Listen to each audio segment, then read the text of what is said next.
কাজাখস্তানের আক্তাও শহরে আজারবাইজান এয়ারলাইন্সের বিমান দুর্ঘটনা নিয়ে বেড়েই চলেছে রহস্য। বিমানটি বিধ্বস্ত হওয়ার কারণ নিয়ে নানা গুঞ্জনের পর এবার সামনে এলো নতুন আরেক ভয়াবহ তথ্য।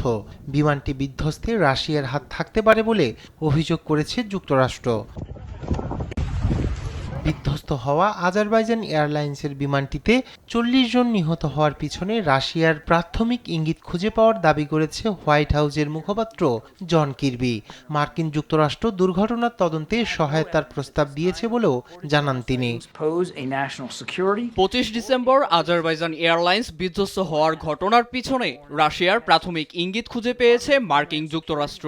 তবে তদন্ত চলমান থাকায় এ নিয়ে এখন কথা বলা শোভনীয় হবে না। তবে যদি তারা চায়, আমরা সেই তদন্তে সহায়তা করব। এদিকে রুশ ক্ষেপণাস্ত্রে বিধ্বস্ত হয়েছে বিমানটি, এমনটাই দাবি করেছে আজারবাইজানের সরকারপন্থী গণমাধ্যমগুলো। আর এই ঘটনার জন্য রাশিয়াকে ক্ষমা চাওয়ার আহ্বান জানিয়েছেন আজেরি আইন প্রণেতা রাসিম মুসাবেক। রাশিয়াকে অবশ্যই এর দায় স্বীকার করতেই হবে এবং দোষীদের শাস্তি দিতে হবে। পাশাপাশি প্রতিশ্রুতি দিতে হবে যে এমন ঘটনা আর ঘটবে না। অনুশোচনা প্রকাশ করতে হবে এবং ক্ষতিপূরণ দিতে প্রস্তুত থাকতে হবে। আমরা অপেক্ষায় থাকলাম। তবে এই দুর্ঘটনা নিয়ে প্রথমবারের মতো প্রতিক্রিয়া জানিয়েছে রাশিয়া।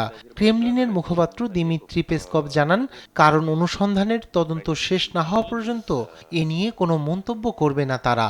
অনুমান নির্ভর দোষ চাপানোর ব্যাপারেও সতর্ক করেছে মস্কো। রায়হান কবি শুভ্র, নিউজ ডেস্ক, দেশ টিভি।